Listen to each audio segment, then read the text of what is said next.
We're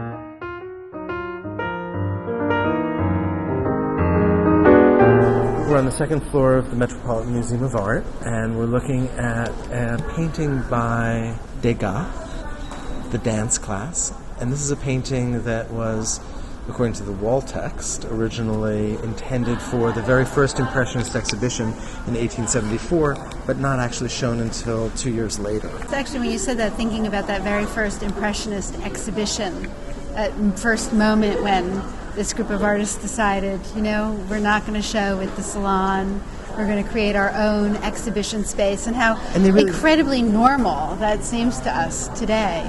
But it was radical. Right? Completely radical to not show in the official exhibition. Now, didn't they actually borrow the photographer's studio, Edgar, on the Boulevard Campusine? They did, but there was real concern that, not enough people would come to see it. They wouldn't become known. They wouldn't become famous. No one would buy their work. How would they eat? Because if they showed their work at the official exhibition at the Salon, everybody went. Right. But I think we know who the Impressionists are. Yes, and we do. So they were fairly successful. They did the right thing in the end. There were some really hilarious and sort of some positive reviews and some really scathingly sarcastic reviews. Yes. Of that first Impressionist exhibition. This is a pretty outrageous painting. It doesn't look so outrageous to us now, does it? No, it looks beautiful to us. It looks like a snapshot. This woman in the center whose sort of body comes out of the head of two heads of these other two standing women. And she seems to have her fingers in her mouth. Interesting is that despite the fact that we assume right off that the ballerinas are beautiful and graceful, many of the ballerinas, in fact, if not all of them, with the exception of the one who's performing, are really rendered in a very ungainly way. Actually, she looks even pretty ungainly to me, yeah, her gestures. And actually, you can see what's happening. I mean, this is a little narrative here. You have the dancers waiting their turn. Right. You have the dance master, the male with the staff. Right. And then you have the one dancer who's moving across the floor, and then the young women who have finished. Right.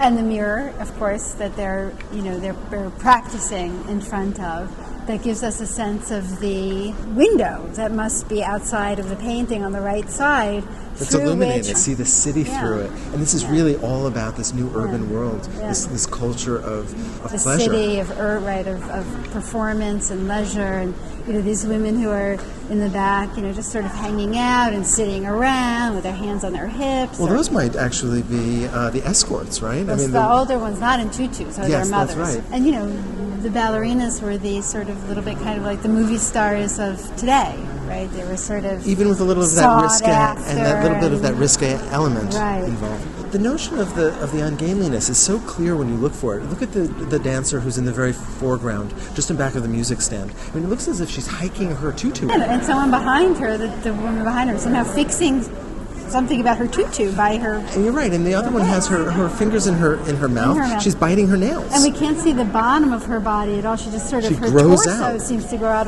of these sort of three heads of these three figures in the front. So another figure on the left sort of looks out at something outside of the. I mean, this is not a self-contained, clear narrative, which is exactly what would have been presented at the Salon. It completely breaks all the compositional rules that history had. And narrative rules, right? That's right. And so, but there must have been something intensely modern about this notion of an image that seemed so momentary and so unchoreographed. Right.